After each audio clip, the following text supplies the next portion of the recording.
riding down Highway 61. Sides of the roads all lined with fields, nothing but sunset in the windshield.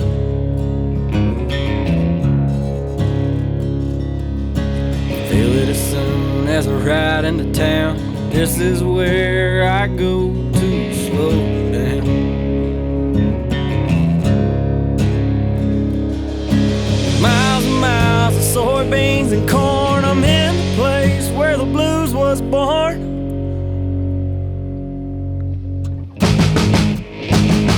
About a mile from the big muddy river, place I'll always remember. Cabin on the lake and a fishing pole. Forever here I'll rest my soul. I can feel my worries drift away from being out in the sun all day. No matter where in the world I go, I'll always find home on the banks of that oxbow.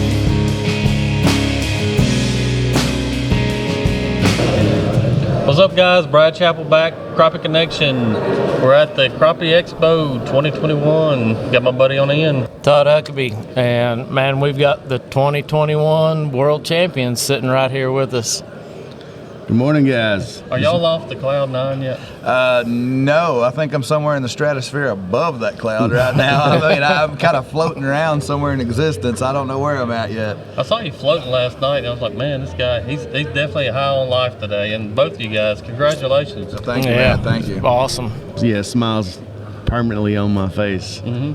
That's good. That's good. Enjoy it. Kick it off. You know, let's start at day one practice. What was your mindset coming into this body of water? Just covering as much water as possible. I think we, on day one, put about 40 or 50 miles on his boat, ran down to the locks, ran in about every oxbow lake off the river we could get in a day's time. Just put a lot of time in looking for fish. We didn't really find much. I mean, each spot, you know, had a couple of 140, 150 fish in them, and we kind of left. And yeah, we pulled into one spot right out the gate, and on that spot we pulled in, and everybody was kind of in the back of an oxbow. We pulled up right in the front of it there, where there was a little bit of current kind of there, and first couple fish we dropped on, man, were like 1.6 fish, you know. And I said, man, this is going to be awesome. And we literally drove down the river just a short ways, popped over in another oxbow, and kind of tried the same thing to see if maybe we could establish a small pattern. So, man, this ain't working. Let's go try up the river in another spot. And we drive by, and there's 6 boats sitting right where we just practiced on the other spot. And first thing, it's like, oh, I see how this is gonna go. Yeah. So we've got to get outside the box. We knew right out the gate that was what's gonna have to happen. day two, we jumped in my boat, filled that thing up with fuel, I don't know, 50 gallons or so, and we're praying to make it back to the ramp. We put so many miles on it. We went down almost to the second lock. I don't know how far it is, at least 40 miles. I mean, 50 probably. And went in, like I said, went in every oxbow, and what is that, pool 4? Yeah. And never really found anything worth fishing down that way. I know it took us about an hour to lock through and, you know, back through, so 30 minutes each way, and we didn't think that we'd found enough fish in pool 4 to really justify losing an hour of fishing time. So yeah. So and on the way back in, you know, and I think that was actually day 3, because we went up one day and then down one day, but basically finding the same thing. So, you know, day 3, we're coming back to the boat ramp, and I was like, hey man, I was like, let me just throw this trolling motor down real quick and, you know, power scan. So, I mean, we both run perspective and forward view at the same time. So we'll drop our trolling motor and we'll actually idle with the big motor, and I'll sit on the front of the boat and look for fish to cover as much water way faster without using the trolling motor. And I mean, I could see them darting off here and there and here and there. And I'm like, dude, these look like big crappie.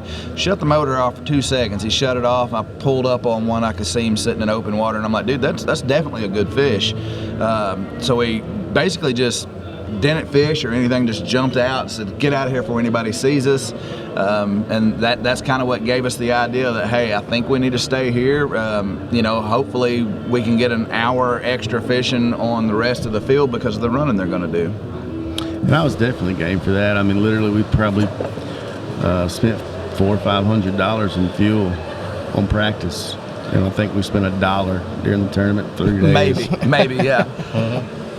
That's awesome. So, you were sitting there, and I'm glad you said it. You said after day one, you're like, man, we got to think outside the box on this. Yeah.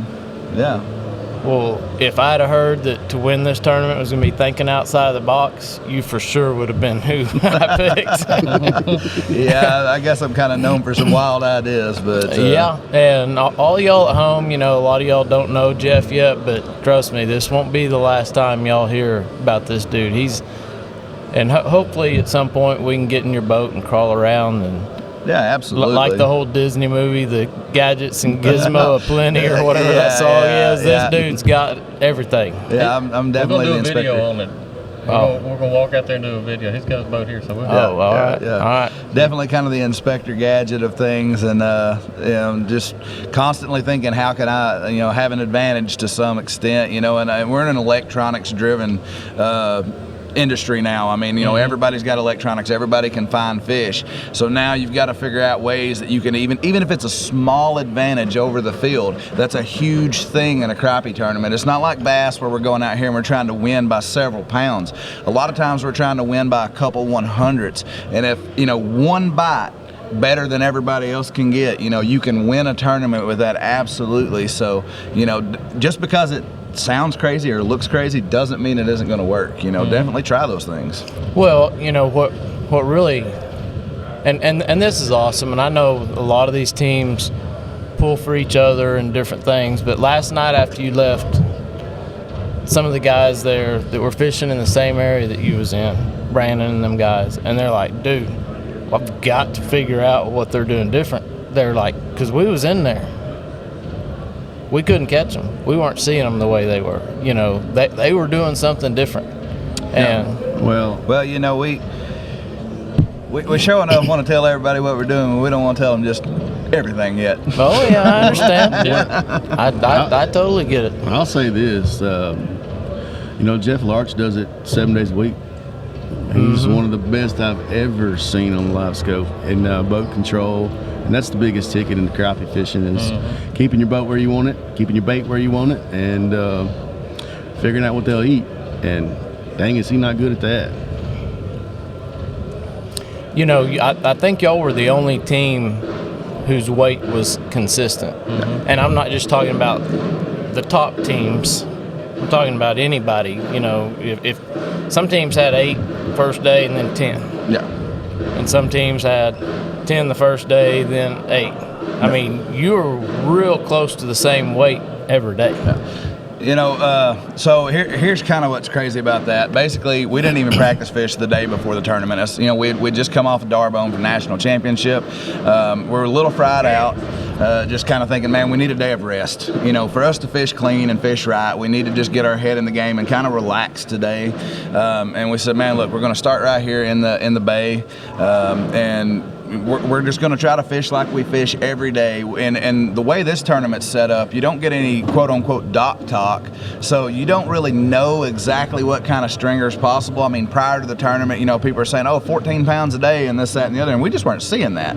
So, we're out there fishing, and we catch 11.90 on day one. And we're like, man, that'll probably make us into day 2, for sure, I mean, surely it'll make us into day 2. So lo and behold, we're in the lead. And I'm like, man, okay, that's maybe just a fluke, but we got to repeat it tomorrow. We go out the next day, and in back of your mind, you're thinking, man, we really didn't see just that many fish. I mean, is it even possible? I mean, we cleared out some of those fish. We caught a lot of fish that were just short of culling that we wish we wouldn't have hooked. May have need them later down the road. And we go out day 2, and I mean, man, we're right there again. So now we're sitting at a point with a 1 3/4 lead that we're thinking, man, this is crazy. And I told him day 3 that I was like, look, we're fishing like we need 14 pounds today. Everybody's like, oh man, you probably get away with 8 or this, that, and the other. And I'm like, look, I'm fishing like I'm on Grenada, man. I mean, I'm looking for the biggest sack I can get. I don't care if I've got 11 pounds in there at 9 o'clock. I'm still looking for an upgrade. And, we just kept rocking with that. We just didn't throw at fish that we knew by looking at our electronics were not going to do us any good. Because each fish you stop on, it takes an allotted amount of time to get a bait on that fish or mess with him enough to make him bite. If we didn't know for sure that he was gonna be a fish that was gonna stay in our cooler, we just didn't throw at him. We'd look at him for a second and say, man, I don't think he's gonna cut it, and we go, and we may have drove past some fish that would have upgraded us a couple 100s, but we were looking for that sure enough upgrade the entire time. And I think that may have separated us from a lot of the field, is we just weren't trying to catch everything we seen. Well, you know, I'm pretty sure you're one of the best at being able to size a fish with your electronics. Well, thank you. And you know, a lot of that comes from guiding at Millwood. Yeah, absolutely. I mean, Millwood's got a lot of big fish, so you know what a big fish looks like. You know, I hear this term a lot from some of the other guys who do guide, but they guide on lakes that have smaller fish like you follow. Yeah. And you know, I've heard Brian Young say it. Brian Young's won a national championship, and he's very good. And he'll say, "Man, I got to go to one of these little lakes around here and get tournament ready. Get my eyes focused on what tournament fish look like." Yeah. Because you pull up to a stake bed or brush pile and you follow it, and there's 200 fish on it, and you can sit there and get a 111 three-man limit off of one. And so we're not looking at a lot of big fish. We're at Millwood, and I know because I fish it a lot, there's a lot of big fish in there. Absolutely. You know, and my home lake, you know, I kind of split it between Nimrod and Millwood. What I generally do during guide seasons, I'm 1 week here and 1 week there, and that's the way we schedule out. And Nimrod's one of those crazy fisheries where, you know, we have an overpopulation of crappie. I mean, just millions and millions and millions of crappie. And there's a lot of 9 to 3/4 pound, 9-inch to 3/4 pound crappie in that lake, but there's also 260, 275 fish in there. And, you know, learning how to live scope on a lake like that where you're going through and it's like, okay, yeah, that looks like a decent one, and you catch him and you know, okay, yeah, he's a keeper or whatever, and then all of a sudden you shine around and look at a giant that's out amongst all these other little fish, and you're like, that's definitely a stud, you know it instantly, you know. So I think it kind of plays to the advantage on both places, you know, being able to size those fish that way. It really makes a difference to me, you know. So, but when we go to a new place to fish, for some reason, to get my mind right, I'm going to throw at several fish during practice early on just to kind of get an idea of what the average size of the fish in the area is and kind of what I'm seeing on that screen, just kind of like you were saying with the getting tournament ready. I'm just basically, the only reason I'm throwing at him is I want to be sure that, yeah, I think that's a big fish and I catch him, and yeah, he is, you know. Right. So what's kind of y'all, you showed me a video the other day of y'all fishing that your marshal had taken or something. And what's kind of y'all's 1-2 punch? I noticed that both of y'all are fishing. Yeah, Absolutely. Yeah, you know, Jared's kind of following me up with a different bait. I mean, I might be fishing with a small bait, and he's with a big bait, and one of us throws first, the other one throws something else, you know. I mean, we're trying to definitely offer something they want. Especially when they're running, you know, we figured out a good way of, he'll pitch out, and I see if it's short, and I'll pitch out a little further, and left or right. We've got a pretty good system going, especially when we pull up to a brush top. We both need to be fishing, obviously. I may be fishing blind, let him do the live scoping, but I can't think of a better team than what we got going on right now.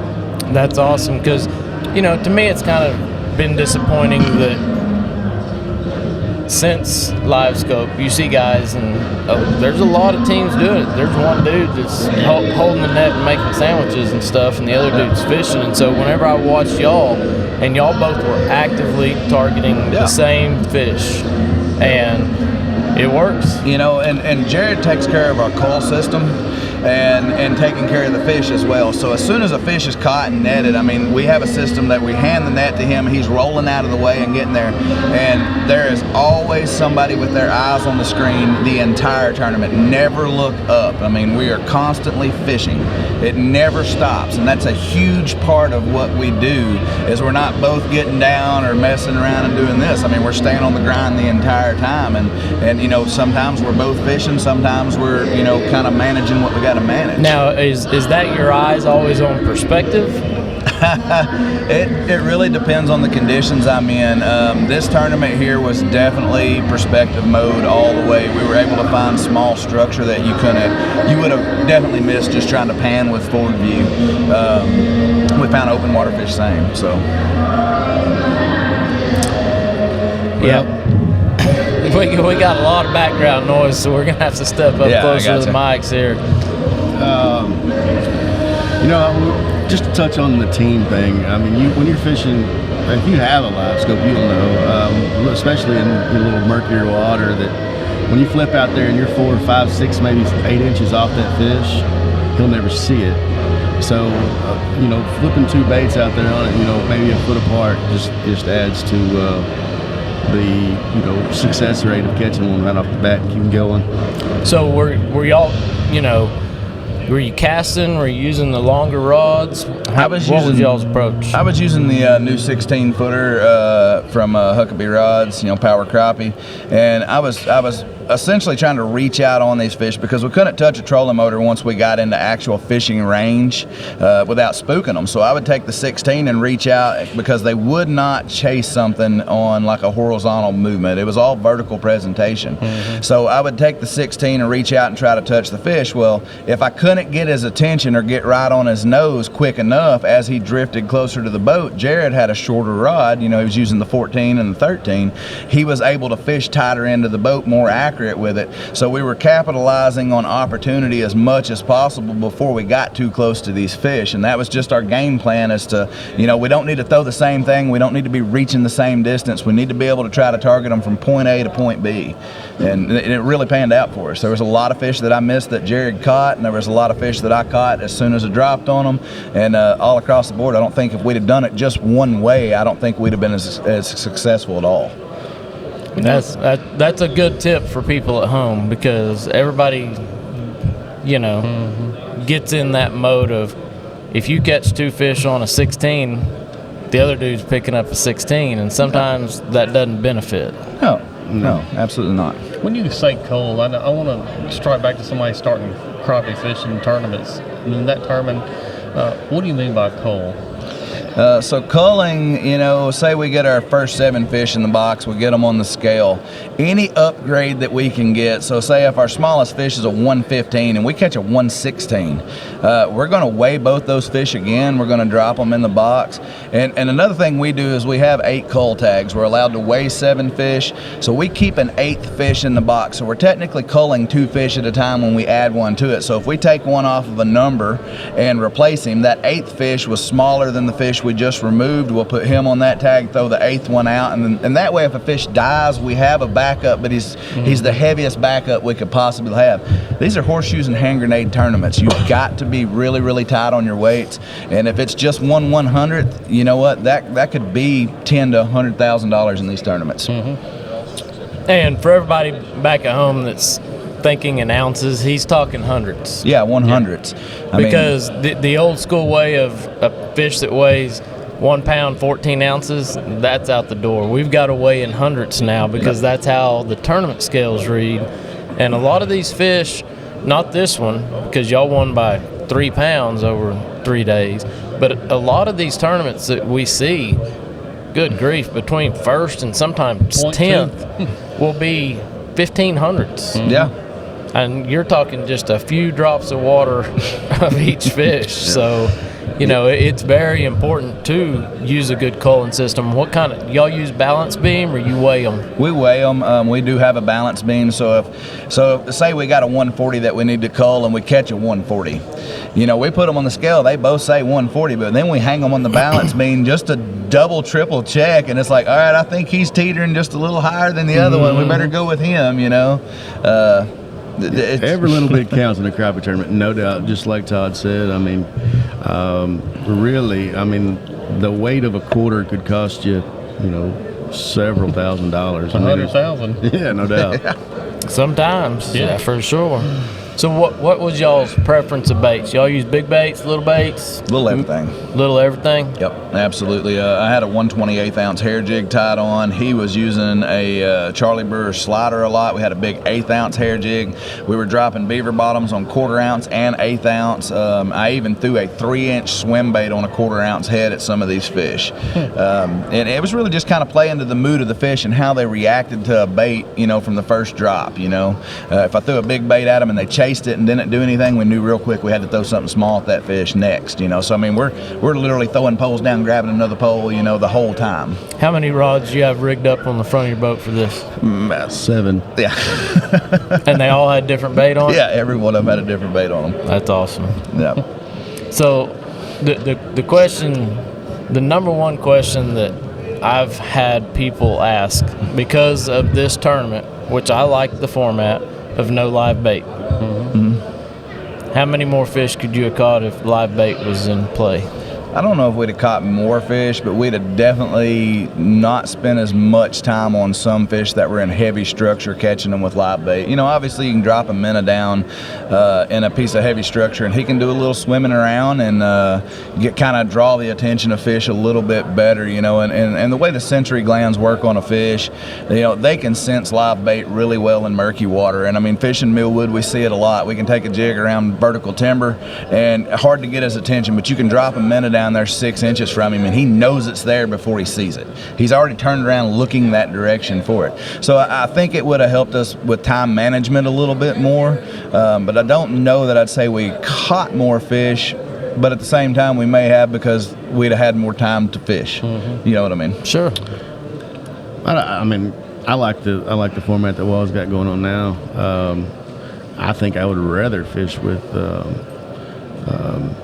artificial lures. That's me. I've been bass fishing for 15 or 20 years now competitively, and I've obviously always have to use artificial, and that's just kind of what I'm used to. Minnows are nice. It's just another problem to have in the boat, I think. I mean, that's true. If you can't use it, if the whole field can't use it, then you don't have to worry about it. Absolutely. Oh, yeah, absolutely. Back whenever I was fishing some tournaments pretty serious, I never carried live bait, and there was a lot of tournaments where it cost me. But at the time, the companies that I was with was like, "You're using this bait. This is it. You ain't taking minnows with you." So I didn't have the option, and there were some tournaments where guys would tell me, we were using your bait, but we was tipping it with a minnow, and it made all the difference in the world. And so I do like the format of artificial only. I do too. I was just wondering because I've heard that a lot from guys that were here that were like, dude, man, we found some 2-pound fish. We'd have caught them if we had minnows. And I would have to agree with it somewhat because in those highly pressured areas where people were really beating them up bad, they had, unfortunately, the most popular live scope bait on the market, and you see tied on everybody's rod, is a 1/4 ounce egg sinker with a 32nd ounce hair jig. And generally that's what you would throw at finicky fish that have been beat up. Well, obviously, if everybody's using it now, it's kind of lost its advantage at this point. So in those areas, if you'd have been the only guy with minnows in your bucket, you'd have probably caught every one of those 2-pounders. But at the same time, if everybody had minnows during practice, it would have been exactly the same as those hair jigs that everybody was trying to drop on them. I mean, if they've been caught on it within 2 days, you're probably not going to catch him on it again. That's right. What it amounts to. During practice, do you actually try to catch a lot of fish or just see their reaction more? The first day or so of practice, I'm kind of testing the mood of the fish, the size of the fish, and that's it. After that, I mean, we're out practicing, we see a fish, and he's like, grabs a rod, sometimes, and I catch myself doing it because we love to fish and we love to catch fish, but we both have to tell each other, it's like, no, it's good fish, we're in a great area, let's leave him alone, let's just fly through here, get inventory, and get out of here. People need to stop trying to catch fish and beat them up during practice. That's why they struggle to catch them during tournament days. You can't catch them again once they hit that ice and that cooler, can you? Oh, no, man. I mean, they're done. Catch them with that fork. Yeah. That's the only thing you're going to catch them with. So another product you brought over here, the Mad Braid. Is that y'all using braid during the tournament? Braid and monofilament. I mean, if we were fishing in heavy cover, we used the braid because if we missed a fish, we were hung up. I mean, there's no doubt about it. We were fishing in some big root balls, and the braid helped us straighten our line out and get it back quicker, so we weren't having downtime of re-rigging and stuff. So that really helped out a bunch. And light bites, we could fill them a little better too. So when you say you was fishing in real heavy cover, and if you missed a fish, you was hung up. So what you're saying is you didn't see a lot of fish bite your bait. Okay, so we had a little bit of everything going on. We had fish in open water. We caught some of our biggest fish on pieces of structure that were probably no bigger than this mic stand buried on the bottom next to it. But we had 4 different trees and 2 stumps that were found that were washed in off the river and laying on this flat. And they were huge, but they had full intact root wads, and I mean giant root wads. And a lot of people were trying to fish those, but what they didn't realize, they couldn't see with their live scope into those root wads. And we caught some of our better fish literally using our scope to just get us on that root wad and fishing blind down in it. Just old school single pole fishing down in that root wad produced some of our better fish. That's awesome. What about black crappie or white crappie? What all did y'all catch? All whites. I never caught a blackfish one in this tournament at all. That's kind of surprising. A river system like this, you would think there'd be a lot of blacks. You know, around that vegetation, I would assume that you probably could have. For lack of better words, you'd have probably had to go in there and whitey outlaw it. Get back in them pads and that grass. But just not my style of fishing. We really had to find something that was comfortable to what we fish all the time to feel like we're fishing to our full potential. This one's set up for you. Yeah. Yeah. It was like we was talking, I think I was talking to y'all about it last night. The first one, Tony Shepard won, and it made perfect sense of why Tony Shepard won that. If you were to ask everybody in that team how that lake fished, everybody would say, man, that's Tony Shepard's strength. Last year, Table Rock, that deep standing timber, of course, Jerry Hancock's going to win it because that's what he does every day guiding on fork is that deep standing timber. Or guys like some of us that are used to shallow water, you get out there and drop a jig 25, 30 foot deep. You don't know exactly where that sucker's at. No, you're lost. I remember last year up there at Table Rock, drop on a fish and you're like, oh, dude, I'm right on him. And George drop over here just while he's watching me and I'm like, how did you get on him? Because of that cone angle. Yeah. And so, going into this one, like I told everybody, you were the guy that I picked. And the reason why was because you do this on Millwood. Millwood dumps in on this river 60 miles upstream. A lot of these fish that are living in this river came out of Millwood. Yeah. They got the same personality, the same genetics as those fish. Yeah. And you got to admit, you fish this like Millwood. Yeah, absolutely. I mean, to be honest, it was kind of just almost a perfect hybrid of both lakes that I fish. I mean, it was big open mud flat with some structure on it, and it really, I couldn't say any other way than it was just almost a perfect hybrid of the two put together to me. It really was. That's awesome. Y'all got anything else to add? Some tips or tricks or keys to victory? Keys to victory. Keep your head down and keep grinding. That's it, man. I thought it was eating oysters the day before the tournament. Oh man, yeah, definitely do that. You remember you said if we pull this out, I'm eating one before every tournament. I sure hope I'm now. not eating crow on that one, man. Yeah, I definitely have an allergy to oysters, and a really good friend took us out the day before to an awesome little restaurant. And normally when I'm in Louisiana, I know very well to ask if they're frying whatever I'm ordering in the same grease they fry their oysters in. Of course, being with friends and conversating and just being in a really cool atmosphere, it slipped my mind. And I ate a half of a poor boy sandwich, and we get the boat ready. We're getting ready to go to the banquet and rules meeting, and I knew it instantly that it had hit me. And I really didn't even know if I was going to be able to make it to the tournament, and probably running 80% the next morning. I literally got on the scale the next morning and was 10 pounds down on weight. And I jokingly said, yeah, if I win this one, I'll eat oyster before every tournament. And I sure hope nobody holds me to that. Oh, dude, it's on film. I done said it. Oh, man. Because the next one y'all fish that y'all don't win, he's going to be slipping oysters in somewhere. He'll be like, come on now. Man. Jared, tell us something that nobody knows in the crappie fishing world about you. My last name's pronounced Fout. That's a good one. That's a good one. Like it? Let's see. I got on Millwood. A lot of people don't know that. Let's see. He went from bass to high class. That's what he did. That's right. there. He went from bass to high class. I like that. All right, Jim. Shoot.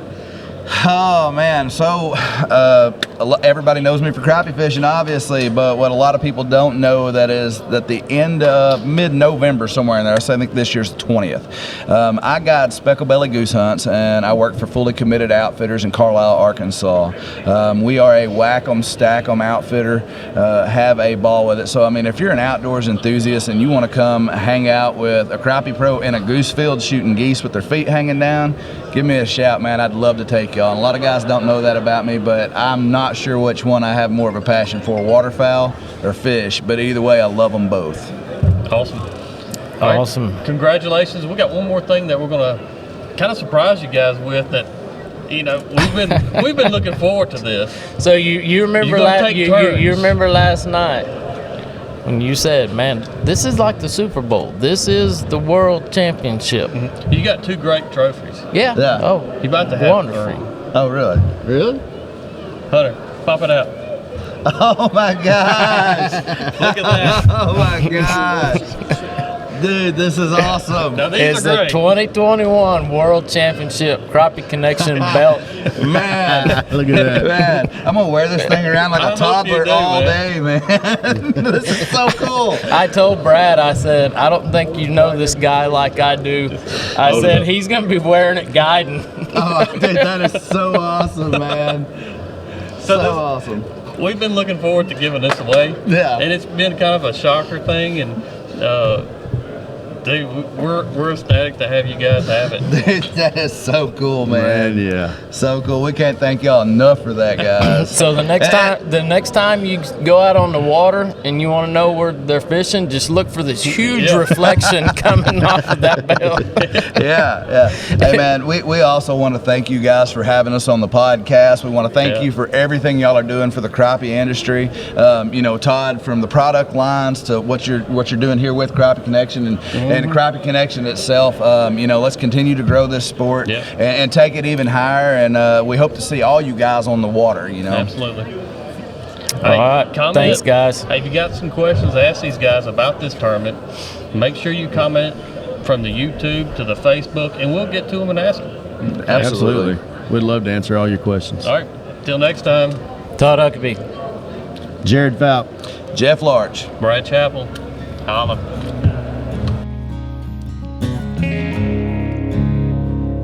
About a mile from Big Muddy River, a place I'll always remember.